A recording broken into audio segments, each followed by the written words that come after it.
E saindo foi como costumava para o Monte das Oliveiras, e também os seus discípulos o seguiram. E quando chegou àquele lugar, disse-lhes: orai para que não entreis em tentação. E apartou-se deles cerca de um tiro de pedra, e pondo-se de joelhos, orava, dizendo: Pai, se queres, passa de mim esse cálice, todavia não se faça a minha vontade, mas a tua. E apareceu-lhe um anjo, diga comigo, um anjo apareceu, que o confortava. E posto em agonia, orava mais intensamente, o seu suor tornou-se em grandes gotas de sangue, que corriam até o chão. Diga assim comigo, as gotas de sangue eram grandes e corriam até o chão. Vamos ler o 45. E levantando-se da oração, foi ter com seus discípulos e achou-os dormindo de tristeza. Podei-vos assentar.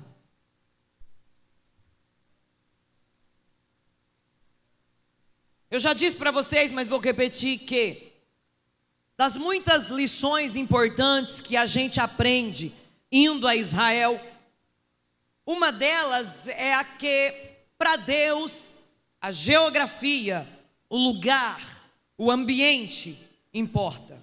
Deus se importa com locais. Deus faz questão de locais. Deus faz questão de alguns ambientes. E Deus escolheu lugares específicos para fazer coisas específicas. Por exemplo, Deus escolheu as terras de Israel para colocar a planta dos seus pés. Em Israel, Ele enviou o seu filho para nascer, morrer, ressuscitar, salvando todos aqueles que nele crê. Mas pense comigo, Jesus podia ter nascido em qualquer outro lugar do mundo. Jesus podia ter nascido em qualquer outro ambiente, em qualquer outra geografia. Mas Deus escolheu as terras de Israel para ali fazer nascer aquele que trouxe para nós a salvação. Por quê? Porque Deus tem propósito com pessoas específicas, em lugares específicos, em ambientes específicos. Jesus exerceu a maior parte do seu ministério na Judeia e na Galileia. Tanto na Judeia quanto na Galileia haviam lugares específicos aonde Jesus pregava sermões específicos e fazia milagres específicos, porque para cada ambiente precisa-se de um milagre específico. Como por exemplo, quando Jesus multiplica pão e peixe, Jesus não multiplica na cidade, não. Por quê? Porque na cidade o povo podia ir nas padarias e comprar pão. Então Jesus vai multiplicar pão e peixe aonde? Ele vai multiplicar pão e peixe no deserto, aonde havia uma maior necessidade de provisão. E eu já quero declarar a primeira profecia da parte de Deus nessa noite. Eu profetizo que neste deserto, aonde as suas necessidades estão sendo expostas, vai haver multiplicação, vai haver provisão. Ei, eu não sei o que é que está pouquinho na tua vida e você tem orado: Deus, eu preciso de um milagre. Vai ter multiplicação, vai ter provisão nesse deserto, em nome do Senhor Jesus. Você pode receber nessa noite, porque aonde o inimigo colocou a escassez, colocou a impossibilidade, colocou a limitação, Deus chega com provisão, Deus chega com milagre, Deus chega com poder, Deus chega abrindo porta, Deus chega mostrando que Ele é aquele que do nada faz tudo e do pouco faz muito. Oh glória! No deserto Deus fez um milagre específico: multiplicar pão e multiplicar peixe. Jesus caminhava dezenas e dezenas de quilômetros a pé, não apenas para visitar cidades e pregar o evangelho, Mas Jesus caminhava quilômetros e quilômetros a pé. Por quê? Porque Jesus precisava ir em lugares específicos para ensinar lições específicas para os seus discípulos. Deixa eu te contar uma coisa: às vezes o Senhor nos leva a determinados lugares apenas para nos ensinar algumas lições. Ei, tem pessoas que às vezes não entendem o porquê que Deus coloca ela em determinados lugares, em determinadas regiões, em determinados locais de trabalho. Ei, é porque o Senhor está querendo te ensinar uma lição. E existem algumas lições que Deus só nos ensina fazendo ver, enxergar e sentir o ambiente. Jeremias, capítulo de número 18, a Bíblia vai dizer que o Senhor, Ele chama o profeta Jeremias e diz: Jeremias, desce à casa do oleiro, porque lá eu te farei ouvir as minhas palavras. Deus tinha uma palavra para liberar para Jeremias. Deus podia falar ali mesmo na sua casa onde ele estava em Anatote, mas Deus disse: não, você vai ter que descer à casa do oleiro, para lá na casa do oleiro eu te fazer ouvir as minhas palavras. Deus queria ensinar lições para Jeremias, mas ele só podia aprender indo na casa do oleiro. Jeremias desce, vai na casa do oleiro e ele se põe a observar o trabalho do oleiro, e ele observa que o oleiro pega o barro, e pegando o barro ele coloca na roda, e ele começa a modelar aquele barro. Modelando o barro, ele faz um vaso, mas quando o oleiro olha para o vaso não estava como o oleiro queria. Então sabe o que o oleiro fez? Ele pegou aquele vaso que ele havia acabado de fazer, ele amassa ele, e ele, ao amassar aquele barro pela segunda vez, ele torna a colocar na roda, e tornando a colocar na roda, ele faz um vaso novo. E a lição que Deus estava ensinando a Jeremias era: olha, Jeremias, a matéria-prima que eu usei para fazer o homem não foi a pedra, não foi a madeira, não foi o metal. A matéria-prima, Jeremias, que eu usei para fazer o homem foi o pó, foi a terra, foi o barro. Ei, Camantarabai, sabe por quê que Deus usou o barro? Porque barro é modelável. Se Deus usa a pedra, ia dar trabalho para esculpir. Se Deus usa a madeira, ia dar trabalho para esculpir. Se Deus usa o metal, ia dar trabalho para esculpir. Então ele faz do barro, e pegando o barro ele modela.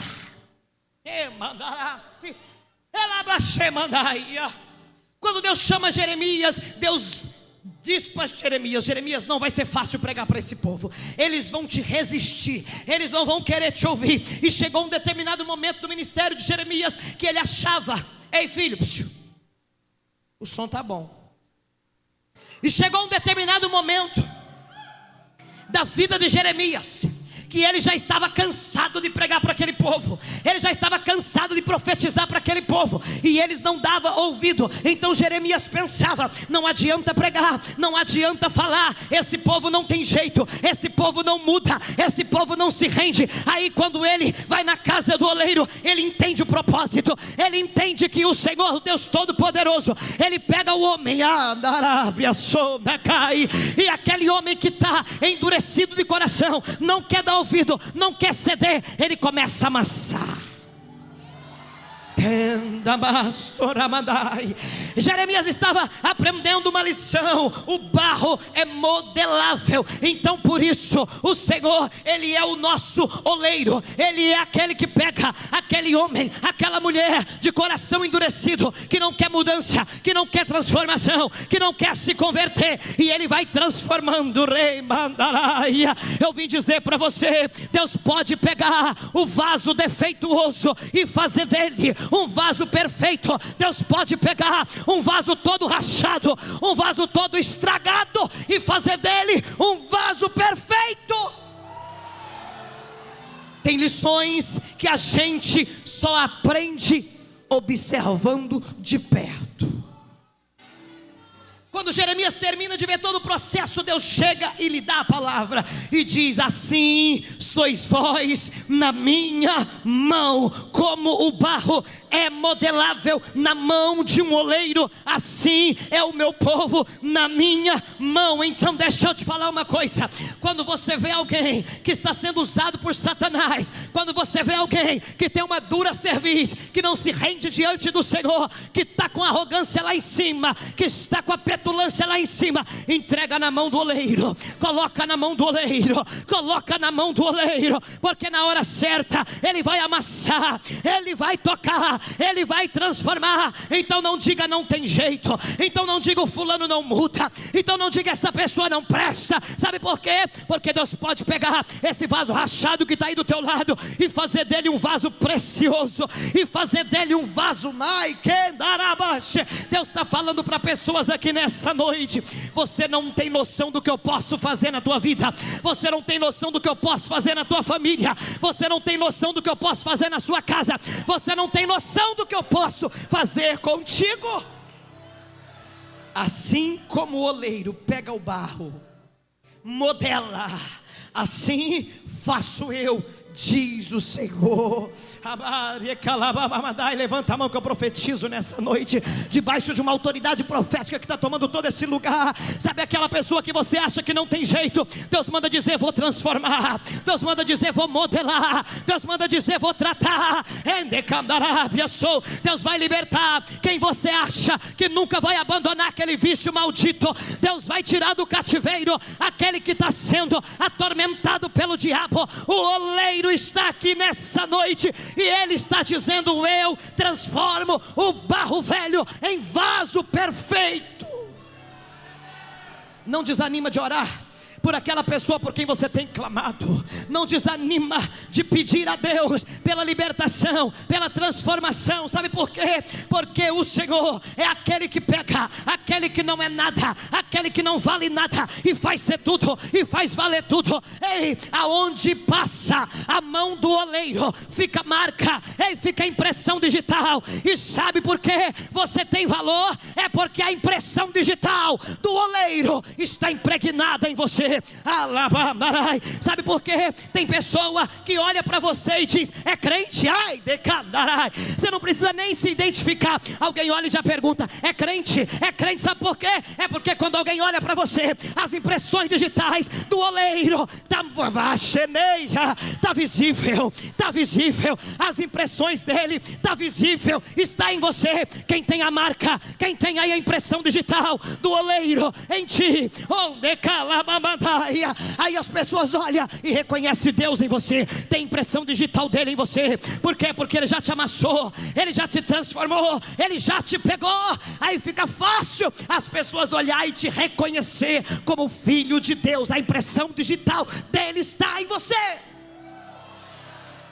É por isso que para tocar em ti, o diabo, ele tem que pedir permissão, porque ele olha e vê que tem uma impressão digital poderosa do dedo de Deus em você. Meu Deus, eu não sei quem pode sentir isso aqui. Eu não sei quem pode entender isso aqui. O barro é modelável. Jeremias entende. Jeremias, agora ao ver o trabalhar do oleiro, ele entende que o seu trabalho não era em vão, que as palavras que ele profetizava não eram em vão. Deixa eu te falar uma coisa: às vezes Deus nos leva a determinados lugares só por causa de uma alma. Às vezes Deus te coloca em determinados ambientes só para salvar uma pessoa. Para quê? Para você entender o quanto Deus é precioso. Ele acha, oh meu Deus, o quanto Deus aprecia aqueles que se rendem na presença dEle. Deus aprecia quando um pecador se rende e se arrepende diante da presença dEle. Eu não sei quem está me entendendo aqui nessa noite, mas eu sei que tem uma palavra certeira, indo de forma certeira sobre a vida de alguém. Deus tem colocado você em determinados lugares para te ensinar lições, mas também para salvar vidas. Meu Deus. Aí tem gente que pergunta: meu Deus, por que é que eu estou aqui? O que é que eu estou fazendo aqui? E de repente Deus revela o propósito, você estando já dentro do propósito. Está entendendo? Aonde Deus te colocou, Ele vai te usar para falar com alguém. Aonde Deus te colocou, Ele vai te usar para trazer alguém para essa casa. Por quê? Porque Deus não perde tempo. Tudo que Deus faz, é minuciosamente planejado, é minuciosamente proposital. Você não está naquele lugar simplesmente por estar. Há um propósito de Deus em você estar ali.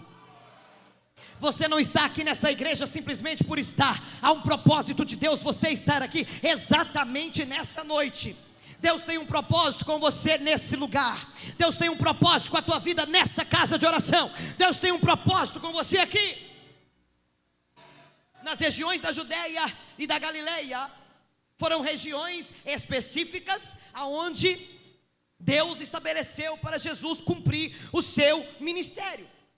Mas olha só, nos últimos momentos, estou andando rápido, irmão, porque o horário não espera, e amanhã eu tenho que pregar de novo. Os últimos momentos da vida de Jesus, antes da sua crucificação. Veja bem, Jesus foi em um lugar profeticamente específico para nos ensinar algumas lições. Nos últimos momentos antes da crucificação, Jesus vai para o pé do Monte das Oliveiras, em um lugar conhecido como Getsemane, que significa prensa de azeite, que por sinal é um dos lugares mais emocionantes de se visitar, lá em Jerusalém. Por quê? Porque lá ainda existe uma oliveira de mais de 2000 anos atrás, que possivelmente presenciou o sofrimento do nosso mestre. E na minha opinião, ali naquele lugar é um dos lugares aonde eu sinto maior presença de glória. Então veja bem, Jesus vai escolher o pé do Monte das Oliveiras, um lugar chamado Getsemane. Jesus podia ter escolhido muitos outros lugares em Jerusalém para orar nas suas últimas horas antes da crucificação, mas ele escolheu o Getsemane. Por quê?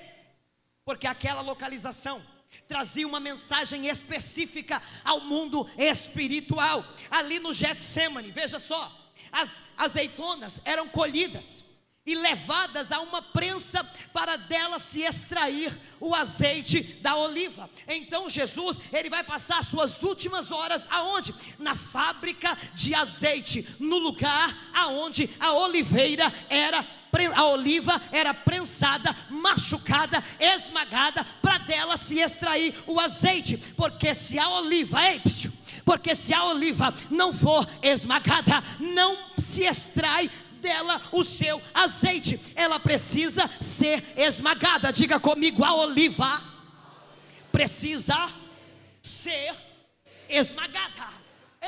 Porque se não há esmagamento, não tem como sair o azeite. Se não há esmagamento, não tem como ela produzir o precioso óleo. Ali no Getsemane, aonde se produzia azeite, Jesus se pôs a orar, e sentindo agonia, sentindo grande angústia, ele orou pedindo e dizendo, Lucas 22:42, Senhor, Pai, se possível, passa de mim esse cálice, todavia não faça a minha vontade, mas a tua.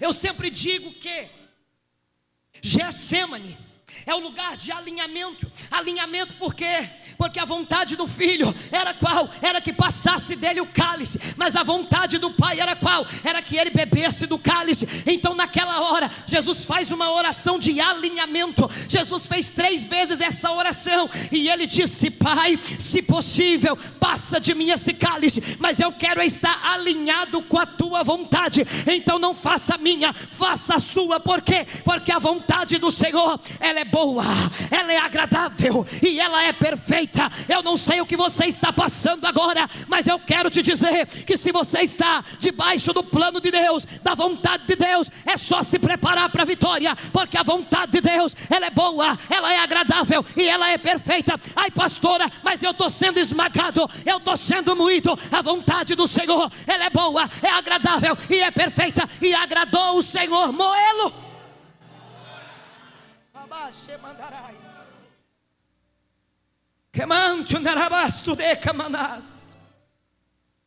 Jesus faz essa oração, mas no versículo de número 44, Jesus precisa conversar com seus amigos íntimos e confessar uma dor. Ele chama Pedro, Tiago e João, e ele diz assim: olha, versículo 44, a minha alma está angustiada até a morte.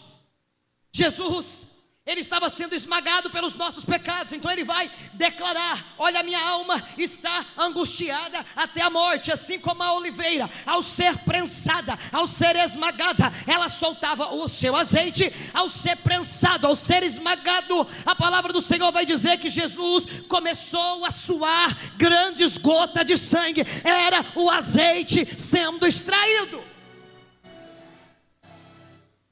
Não sei quem pode entender.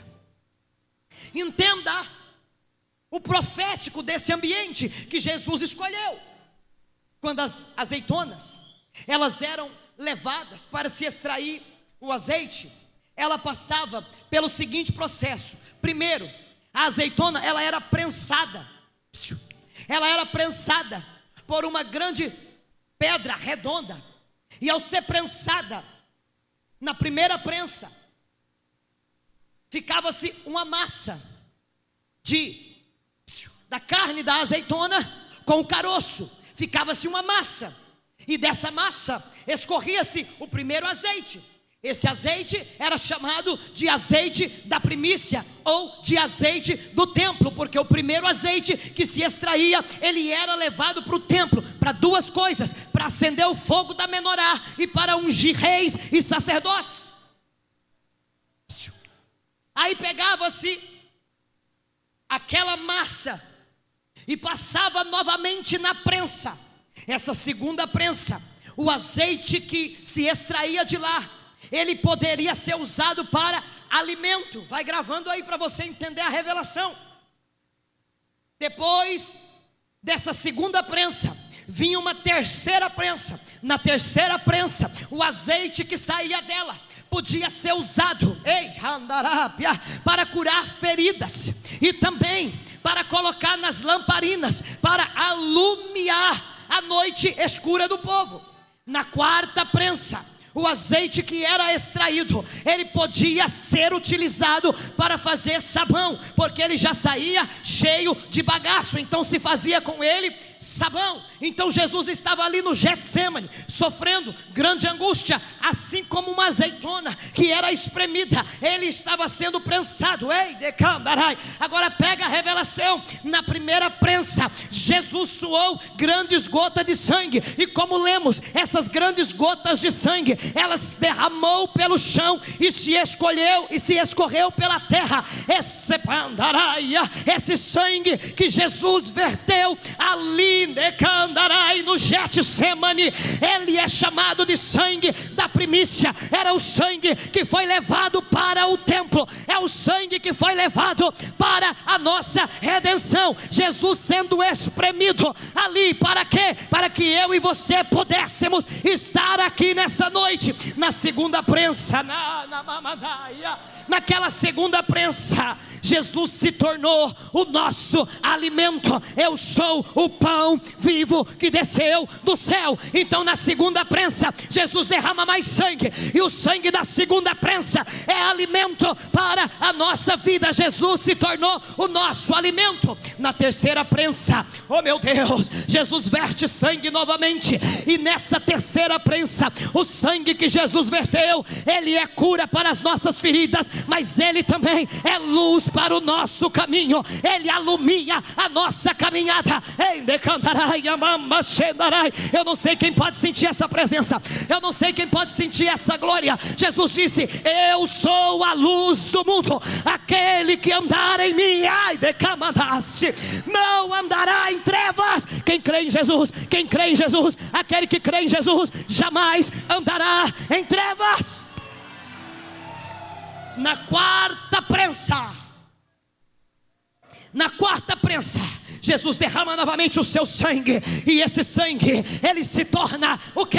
O sabão de Candarábia, o sabão do lavandeiro que escreveu Malaquias, capítulo de número 3. Ele se torna o sabão para purificar os nossos pecados, para limpar as nossas imundícias. Eu gosto de Mateus, capítulo de número 11, versículo de número 29. Quando Jesus disse: aprendei de mim, que sou manso e humilde de coração, e achareis descanso para as vossas almas. Quando Jesus diz: aprendei de mim, é porque a vida dele é um exemplo, a vida dele ensina, a trajetória dele ensina. Então o que é que eu aprendo com Jesus no Getsemane? No Getsemane eu aprendo com Jesus que é possível, é possível vencer no Getsemane. Talvez você não entendeu. É possível se extrair um bom azeite nas suas guerras, nos seus processos, nas suas provas, nas suas lutas. A primeira lição que eu aprendo com Jesus aqui no Getsemane é que se você está enfrentando o Getsemane da angústia, o Getsemane da tribulação na sua vida, você vai vencer se você orar. Porque quando Jesus chega no Getsemane, a primeira coisa que Jesus faz, ele vai orar. Jesus estava agora com 11 discípulos, porque Judas havia saído para trair. Então Jesus está com seus 11 discípulos. 8 ele deixa um pouco mais adiante, e ele leva 3 com ele. E de repente ele percebe que esses 3, eles vão sentir sono e eles vão dormir. Então Jesus, ele vai um pouco mais adiante, ele vai um pouco mais para frente. Para quê? Para orar. Ele vai buscar a face do Pai. Por quê? Porque existem momentos da nossa vida que para vencer você tem que estar com a cara no pó e com o joelho no chão. A Bíblia diz que Jesus dobrou o seu joelho e orou. E acredita-se que os cristãos começaram a orar de joelho por causa desse texto, porque os judeus, eles oravam em pé nas sinagogas, em pé nas ruas. Mas agora chega Jesus, e ali ele nos ensina que de joelho é melhor. Jesus chega e nos ensina que de joelho a oração fica mais bonita, porque todo joelho se dobrará e toda língua confessará que Ele é o nosso Senhor. Você pode dar glória, você pode dar glória, você pode dar glória. Eu sinto uma presença que toma toda essa casa. Será que você pode dar glória? Para vencer o Getsemane, a primeira lição que eu aprendo é: eu preciso orar. Tem hora que o meu esposo até brinca comigo: mas você gosta de orar, né? É que eu aprendi que se eu não orar, eu não vejo o céu por dentro. Eu aprendi que se eu não orar, eu não vejo a glória de Deus. Eu aprendi que se eu não orar, as coisas não se movem. Eu aprendi que se eu não orar, eu não vou ter resposta. Então por isso eu oro, porque eu dependo de Deus, eu dependo do meu Pai. Já está provado e comprovado que sem Ele eu não sou nada. A segunda lição que nós aprendemos com Jesus no Getsemane é que quando a coisa aperta, quando a coisa rocha, a gente não pode contar nem com os melhores amigos. Pedro, Tiago e João eram os melhores amigos de Jesus. Eles estavam presentes nos momentos mais peculiares da vida de Jesus. Quando Jesus foi ressuscitar a filha de Jairo, Jesus só deixou entrar com ele Pedro, Tiago e João. Quando Jesus foi para o monte da transfiguração, transfigurar-se, o que é transfigurar-se? É enxergar pelo lado de dentro. Quando Jesus foi transfigurar-se, ele só leva consigo Pedro, Tiago e João. Os 8 ficam lá mais embaixo. Mas quando Jesus vai para a prensa, ele leva consigo Pedro, Tiago e João. Não é que eles eram maus, não é que eles não gostavam de Jesus, é que tem momentos da nossa vida que as pessoas não terão condições de fazer nada por nós. Existem pessoas que não é de tudo ruim, é que simplesmente elas não podem fazer nada por nós. Por isso o texto diz que Jesus vai falar para eles: olha, ora comigo. Irmão, você já imaginou Jesus pedir oração para alguém? Pediu. Nesse dia ele pediu. Ele disse: ora comigo, fica aqui, vigia, ora comigo. Aí Jesus se aparta deles. Quando Jesus volta, eles estavam dormindo. Por quê? Porque o peso era grande. Quem é que já tentou orar e sentiu aquele peso, aquela coisa ruim e não conseguiu? Não julgue eles, eles estavam assim. Aquela noite era uma noite pesada. Por quê? Porque os demônios concentraram todas as suas forças ali. Por quê? Porque o decisivo da história não foi a cruz, o decisivo da história foi o Getsemane. Porque foi no Getsemane que Jesus venceu a si mesmo para vencer a cruz.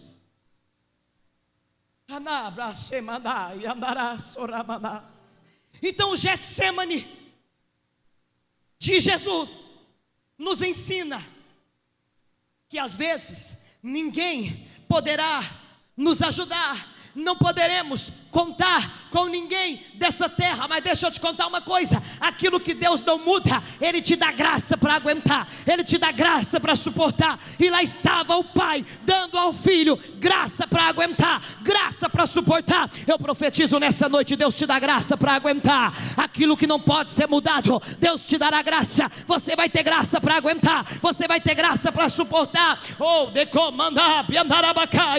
Ei, você não vai ficar na derrota, você não vai perecer. Eu gosto muito do Salmo de número 43, quando o salmista Davi, ele olha para dentro de si e no meio da sua angústia, ele pergunta: por que estás abatida, ó minha alma, e por que te perturba dentro de mim? Espera em Deus, eu ainda o louvarei. Quando eu estou passando pelo vale, quando a minha alma está angustiada, eu me lembro de Davi e eu oro como ele: por que estás abatida, ó minha alma, por que te perturba dentro de mim? Espera em Deus, espera em Deus. Eu ainda vou louvar, eu ainda vou agradecer, eu ainda vou testemunhar, eu ainda vou falar das maravilhas que Deus faz. Terceira lição que nós aprendemos no Getsemane com Jesus é que mesmo sendo esmagado pelo sofrimento, pelas dores,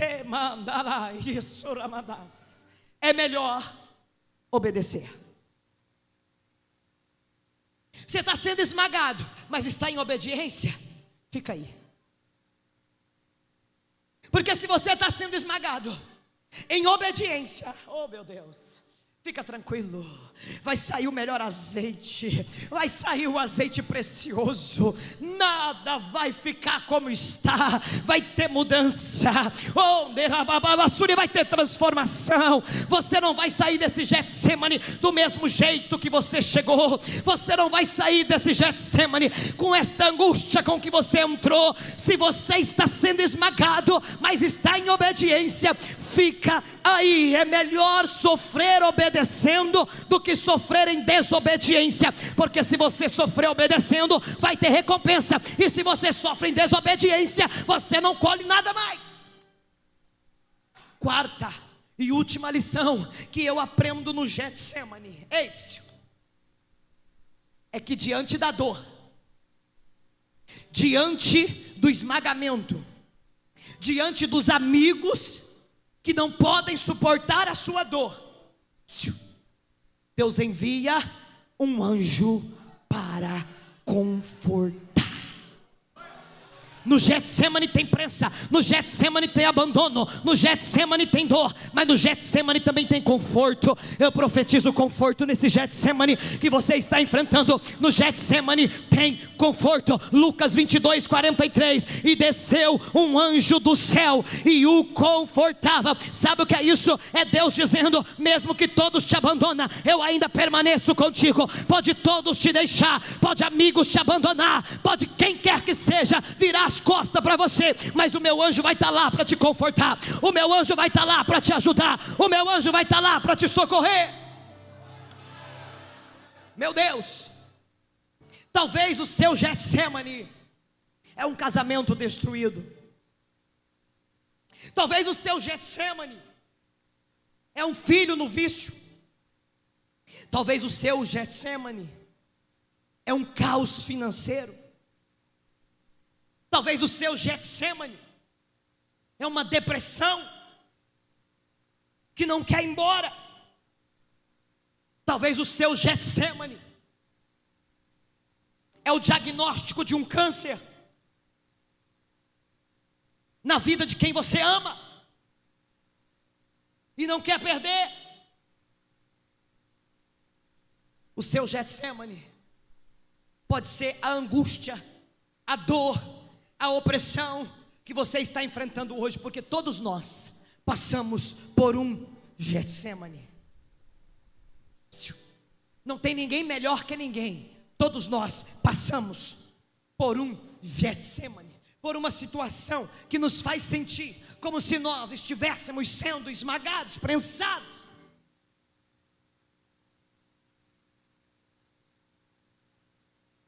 Eu já passei por provas tão difíceis que o meu corpo sentia febre, o meu corpo se aquecia, como se eu estivesse com algum tipo de infecção no meu corpo, mas era só o fogo da provação passando por mim.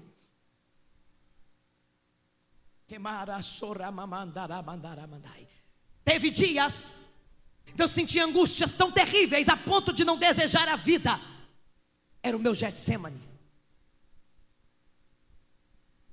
Teve momentos da alma sangrar e não ter com quem contar. Era o meu Getsemane. Você está se identificando aí? Todos nós temos um Getsemane. E a palavra que eu tenho para você diante do seu Getsemane é essa: suporta, aguenta, porque depois do Getsemane você está preparado, empoderado para vencer qualquer dificuldade. Meu Deus, depois do Getsemane, Jesus estava totalmente pronto para cumprir o propósito e a vontade do Pai até o fim. Depois do Getsemane, Jesus foi preso. Depois do Getsemane, Jesus foi julgado. Depois do Getsemane, Jesus foi condenado. Depois do Getsemane, Jesus foi pregado na cruz. E depois do Getsemane, e depois de ter sido pregado na cruz, às 3h da tarde, Jesus dá um brado e ele fala em aramaico e diz: tetelestai, que significa está pago, está consumado, está pronto, está feito, está concluído, está tudo pago, ninguém deve mais nada. Tetelestai, está liquidado, está consumado. Por que ele diz tetelestai? Está pago, está consumado. Deixa eu te contar, é porque eu e você tínhamos uma dívida impagável de pecado. Pastora, mas eu nem tinha nascido ainda. Pois é, mas o DNA de Adão estava em você. Uma dívida impagável. Eu já ouvi tanto testemunho aqui na igreja de gente que chega, pega o microfone e fala assim: ó, eu tinha uma dívida no banco, de repente eu fui lá ver para negociar, estava devendo mais nada, devia mais nada. Quem é que já teve esse milagre aqui? Irmã Jéssica, ô Glória, ô Glória, Mambia, quem mais? Ô Glória, olha quanta gente. Ei, foi isso que Jesus fez. Todo dia o diabo apresentava para Deus uma cédula. O apóstolo Paulo, quando escreve a carta aos Romanos, ele fala que o diabo tinha uma cédula, uma nota promissória. Chegava diante de Deus, dizia: ó, o salário do pecado é a morte, eu tenho que matar ele, eu tenho que matar ela. Por quê? Porque essa é a recompensa dela, essa é a recompensa dele. Aí, quando Jesus grita tetelestai, a cédula é rasgada. Aí quando o diabo chega para cobrar a conta, Você não devia mais nada, eu não devia mais nada, ninguém devia mais nada. Estava pago, estava consumado. Que mandará show de que mandará. Está pago, irmão. Agora você só tem que levantar sua mão, aceitar Jesus e descer as águas do batismo em gratidão ao sacrifício que Ele fez por você, e viver eternamente para Ele, porque Ele pagou a sua dívida, Ele pagou a sua conta. Depois do Getsemane, olha só, depois do Getsemane, Deus transforma pressão em poder. Deus transforma pressão em força. Psiu. Pressão gera força. Quem já tentou cozinhar feijão numa panela convencional? Você não é doido gastar o seu gás? Põe na pressão. É só pôr na pressão, irmão. Porque na pressão cozinha mais rápido. Sabe por que Deus está permitindo a pressão? Para você adquirir poder mais rápido. Porque depois da pressão tem poder. Porque depois da pressão tem azeite. Porque depois da pressão tem unção. Porque depois da pressão tem transformação. Eu sei que eu estou pregando para pessoas aqui que têm vivido a pressão. A pressão no casamento, a pressão na empresa, a pressão no trabalho. É pressão para todo lado. Mas depois da pressão, ei, decandarai, você será empoderado. Depois dessa pressão, ninguém mais te segura. Depois dessa pressão, oh meu Deus, coloca de pé por favor. Ora babachendere babamassora mandaramada e canduriandaste calashendere manai e andarabache que dere mandarababassura manai e ande que dere mandala. E dessa pressão vai ser gerado poder, dessa pressão vai ser gerado milagre, dessa pressão vai ser gerado transformação, dessa pressão Deus vai fazer algo poderoso acontecer na sua vida. Eu só gostaria que você fechasse os seus olhos agora. E eu quero fazer uma oração por você. Você que está sob pressão. Você que não sabe como será a sua segunda-feira amanhã, com tanto problema para resolver. Você que não sabe o que fazer com aquela pessoa que parece irredutível. Você que está sob pressão. Oh meu Deus, eu vou orar por você. Eu vou declarar o poder de Deus sobre a sua vida. Eu vou declarar que você vai suportar esse Getsemane. E depois dele, uma unção poderosa vai tomar conta da sua vida. E Deus não pode usar um homem e uma mulher que não suporta pressão. Oh meu Deus, Deus não pode entregar coisas grandes para um homem e uma mulher que não suporta pressão. Deus só vai te entregar coisas grandes depois que você aprender a suportar a pressão. Sabe por que Deus me deu autoridade? Porque eu suportei a pressão.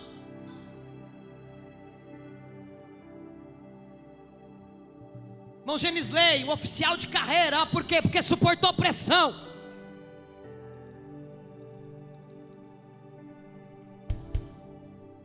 Tem que suportar a pressão. Depois que você suporta a pressão, as pessoas te respeitam. Por quê? Porque o mundo espiritual sabe quem você é em Deus. Mas primeiro a gente suporta a pressão. Fecha os seus olhos. E nessa oração eu quero que você peça para o Senhor: Senhor, me ajuda a suportar essa pressão. Peça para Ele: Senhor, me ajuda a suportar a pressão. Me ajuda a suportar, me ajuda a aguentar, me ajuda a aguentar a pressão. Pode dar um lá maior para mim. Vou deixar eles orar primeiro, depois eu oro por eles. Aleluia. Eu largo tudo para viver o tudo. Eu largo o erro para viver Jesus. Eu largo a vida para viver a tua. oleiro me refaz.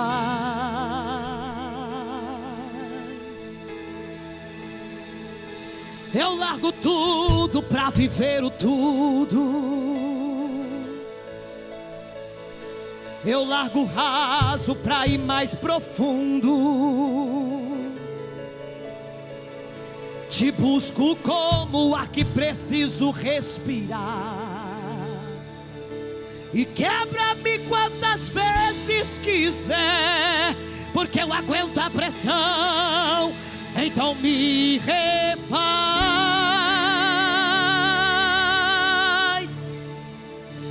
me refaz,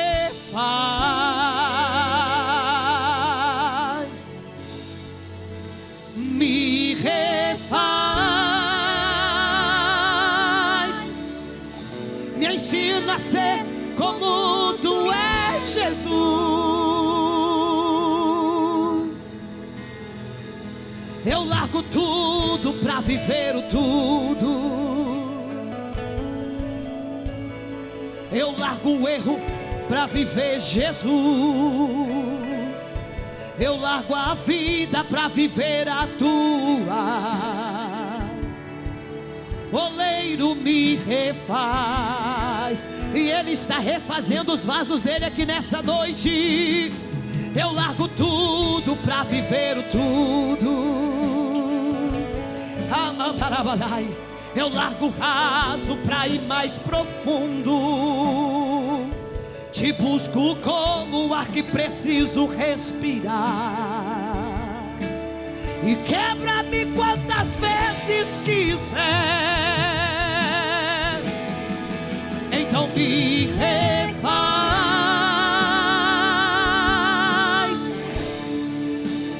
me refaz,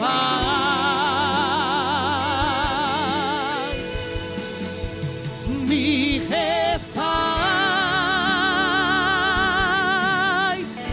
Me ensina a ser como tu és, Jesus.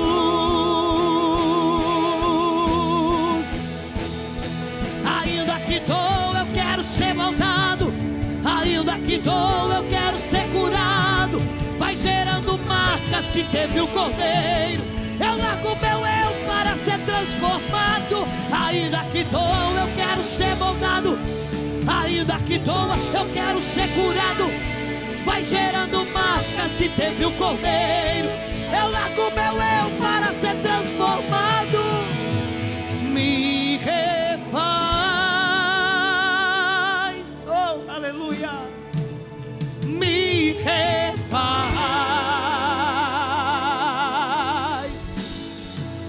me refaz, oh Jesus. Me ensina a ser como tu és, Jesus. Pede pra Ele te refazer. Me refaz, oh. Me refaz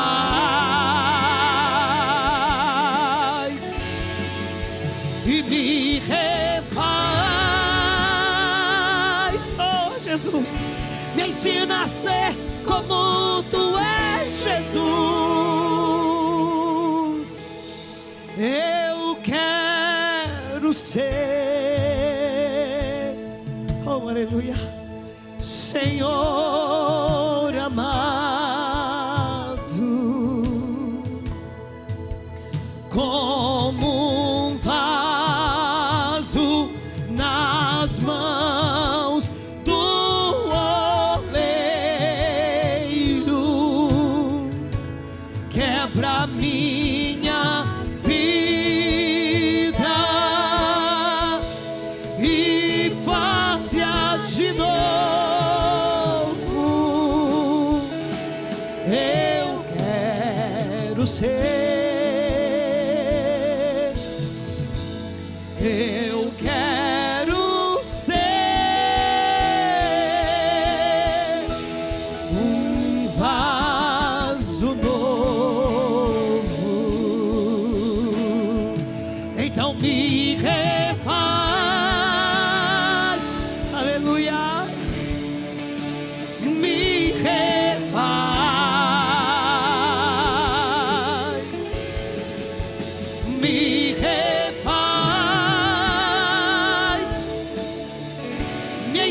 ser como tu és, Jesus. Oh Senhor, nós dependemos de Ti para suportar os processos da vida. Nós dependemos do Senhor para nos ensinar a romper esse Getsemane de dor, de angústia, de aflição. Segura na mão daquele, Senhor, que está fraco. Segura na mão daquele que está com seus joelhos trementes, sem forças para prosseguir. Eu sei que tem pessoas aqui nessa noite, Senhor Jesus, que estão sem forças, que veio hoje nesse culto pela misericórdia do Senhor. Pessoas que vêm sendo atacadas espiritualmente para desacreditar das promessas, para desacreditar do Senhor. Pessoas que vêm sendo dia após dia açoitadas, ó Pai, por Satanás. Vidas que vêm sendo massacradas, ó Deus. Vidas, ó Deus, que precisam da Tua cobertura sobre elas agora. Vem com o Teu manto de poder, Senhor, cobrir essas vidas. Vem com o seu talit gadol, cobre esse homem, cobre essa mulher agora, Senhor Jesus. Dê a ele, dê a ela o empoderamento, a força para romper, oh meu Deus, fé para crer, em nome de Jesus. Que o Teu sobrenatural venha invadir a vida dessas pessoas aqui nessa noite, e a Tua glória, meu Pai, venha trazer para elas um novo ânimo, uma nova força, uma nova certeza, uma nova fé, para que elas possam caminhar, Senhor, debaixo da Tua autoridade, debaixo do Teu poder. Eu declaro que nessa noite cadeias venham se romper agora, meu Pai, e esse homem e essa mulher venha estar inteiramente disposto a viver o Teu propósito, inteiramente disposto a fazer a Tua vontade, em nome de Jesus. Quebra os sofismas, os enganos do diabo, e liberta, meu Pai, pessoas que estão aprisionadas espiritualmente aqui hoje, em nome de Jesus. Eu declaro o Teu poder, para que esse homem e essa mulher possa, meu Deus, romper esse Getsemane de dor, aonde ela se sente esmagada pelos problemas, esmagada pelas dificuldades, aonde ele e ela se sente incapaz, Senhor. Que o Teu poder venha agora, meu Pai, e capacita, e toca, Senhor, e ajuda, meu Deus, auxilia, meu Pai, aqueles que estão pedindo socorro nessa noite, em nome de Jesus.